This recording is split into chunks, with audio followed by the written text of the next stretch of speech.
Hi friends, welcome back. Today we're talking about multiplying polynomials. Grab your notebook, we're going to practice this. We've got three different methods that we want to practice today. The first method is FOIL. You may have heard this before. FOIL is a mnemonic device for a way for you to remember what order to multiply in. That stands for first, outside, inside, and last. So let's get started on that. If we do first, we do this times this is x squared. Outside is this times this, which gives us minus 3x. And then on the inside, we have this times this, which is positive 2x. And last is this times this, which is negative 6. Now, we want to combine any like terms that we have there, and it looks like we've got negative 3x and positive 2x. So when we combine those, we get x squared minus x minus 6. And that is how you FOIL this, or how you distribute that or multiply. This is what I was looking for. Okay, the next method is going to be the distributive method. So the way that we do this is we are going to take this 2x and distribute it by all this garbage here. And then we're going to do minus 5 times all that garbage.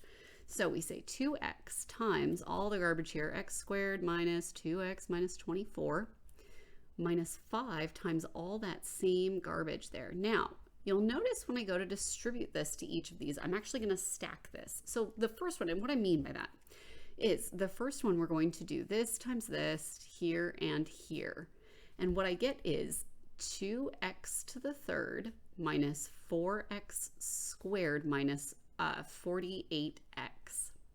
Now, the next part of this is minus 5 times the x squared. And so I'm going to distribute this negative 5 to each of these things right here. And when I do that, make sure that you'll see like negative 5 times x squared is negative 5x squared. Since I'm going to be adding these, I'm going to go ahead and stick that right under this x squared here. So minus 5x squared. Negative 5 times negative 2 is positive 10x. Negative 5 times negative 24 is going to be positive 120. Okay, so now I'm ready to combine some like terms, and it's nice and easy because I have stacked them. So this guy I can just bring down. I don't need to add anything to it.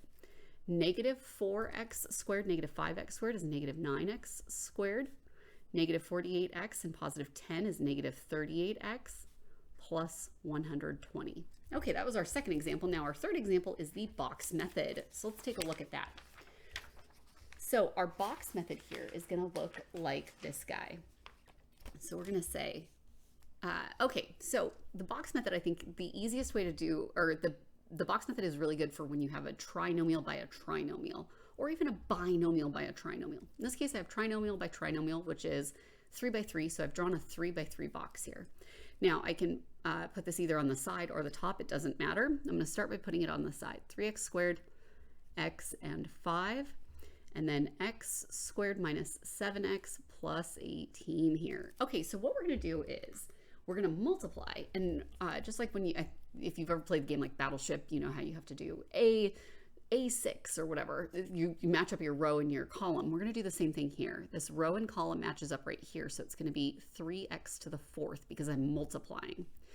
X squared and x is going to give me x to the third. X squared and 5 gives me 5x squared. Negative 21x to the third, because I have x and x to the second, negative 7x squared, negative 35x, and then 18 times 3 here, we've got 54x squared, and then 18 times x is 18x, and then 18 times 5 is 90. Okay, so now we're ready to add up everything that's inside our box here. You want to go in order with your highest exponent first. So 3x to the fourth, that's this one right there, and I like to cross them off to get rid of it. Negative 21, and remember if there's no coefficient shown, it's a 1, so that's going to be negative 20x to the third. And then I have 54, negative 7, and 5, and that gives me positive 52x squared. And then I have 18x and negative 35x, which will give me negative 17x, and then plus 90. Excellent. If you have any questions, let your teacher know. Otherwise, great work, and we'll see you next time.